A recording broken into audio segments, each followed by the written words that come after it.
तो चलिए बिना देर किए शुरू करते हैं। आज हम एक ऐसी कहानी की दुनिया में उतरेंगे जो है तो छोटी पर बहुत डरावनी है। ये कहानी है एक लड़के, एक लाइब्रेरी और एक ऐसी किताब की जिसे कभी नहीं खोलना चाहिए था। हाँ, सही सुना। ये एक हॉरर कहानी है। तो अच्छा होगा कि आप अपनी लाइट्स थोड़ी डिम कर लें और जरा ध्यान से सुनें, क्योंकि कहानी में जैसे जैसे पन्ने पलटेंगे माहौल उतना ही भयानक होता जाएगा। तो हर कहानी की तरह इसकी भी शुरुआत एक किरदार से होती है। हमारी कहानी का हीरो है एक लड़का जो अपनी पसंदीदा जगह पर बिल्कुल अकेला है, या शायद उससे बस ऐसा लगता है कि वो अकेला है। कहानी की जगह है जय हिंद पब्लिक स्कूल। सुनने में तो बिल्कुल आम सा स्कूल लगता है ना?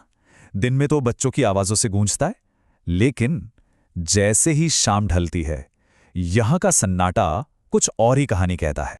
और यह है हमारा मेन कैरेक्टर ऋतिक, सिर्फ 11 साल का एक लड़का जिसे किताबों से जुनून की हद तक प्यार था। इतना कि वो अक्सर स्कूल के बाद भी लाइब्रेरी में ही रुका रहता था, बस थोड़ा और पढ़ लेने के लिए। और उस शाम लाइब्रेरी में कुछ ज्यादा ही खामोशी थी, एक अजीब सा सन्नाटा। बाहर अंधेरा गहराता जा रहा था और ऋतिक अपनी किताबों की दुनिया में पूरी तरह खोया हुआ था। उसे जरा भी अंदाजा नहीं था कि यह खामोशी बहुत जल्द टूटने वाली है।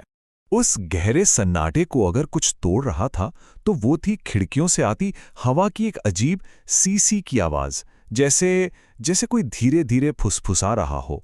माहौल को और भी ज्यादा डरावना बना रही थी ये आवाज।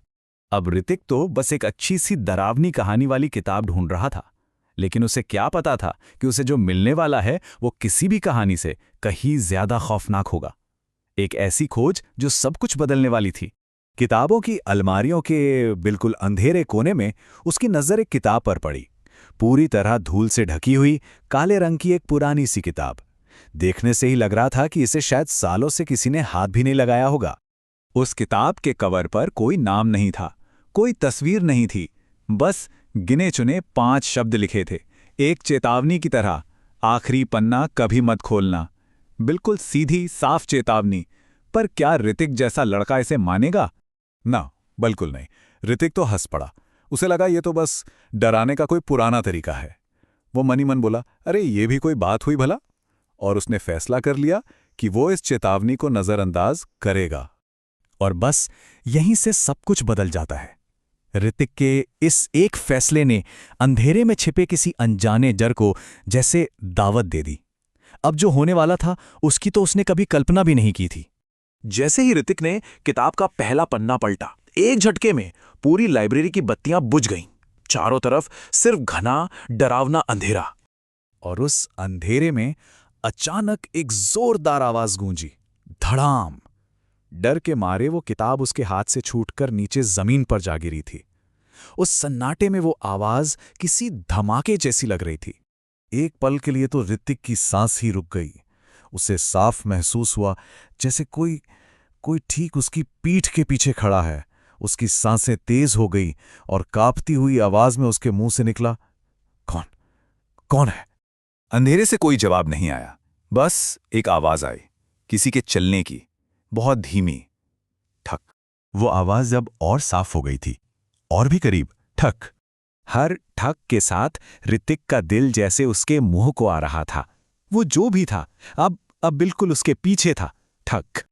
और फिर अचानक जमीन पर पड़ी वो किताब अपने आप खुल गई और उसके पहले पन्ने पर स्याही से नए शब्द उभर आए थे। अब तुमने पहला पन्ना खोल ही लिया है, पीछे मुड़कर मत देखना। ऋतिक का डर अब हद से बाहर था, लेकिन उस खौफ के बीच भी पता नहीं कहां से उसने अपनी सारी हिम्मत जुटाई और एक झपट्टे में आगे बढ़कर उस किताब को जोर से बंद कर दिया। और कमाल ये हुआ कि जैसे ही किताब बंद हुई, लाइब्रेरी की सारी लाइट्स वापस जल उठीं। तो क्या सब कुछ खत्म हो गया? खतरा टल गया? शायद, लेकिन उस डर का असर अभी बाकी था। अब कहानी का आखिरी हिस्सा शुरू होता है, एक ऐसी गूंज का जो ऋतिक के जहन में हमेशा के लिए बसने वाली थी। ऋतिक ने एक लंबी राहत की सांस ली। वो बस भागने ही वाला था कि दरवाजे पर पहुंचकर उसने बस एक आखिरी बार पीछे मुड़कर देखा। और जो उसने देखा उससे उसकी रूह कांप गई। वो काली किताब जमीन पर अपने आप हिल रही थी। बस अब ऋतिक एक पल भी वहां नहीं रुका। वो जितनी तेजी से भाग सकता था, भागा उस लाइब्रेरी से बाहर, और उसने उसी पल कसम खा ली कि वो उस काली किताब के पास दोबारा कभी नहीं जाएगा। पर क्या कहानी सच में खत्म हुई? नहीं।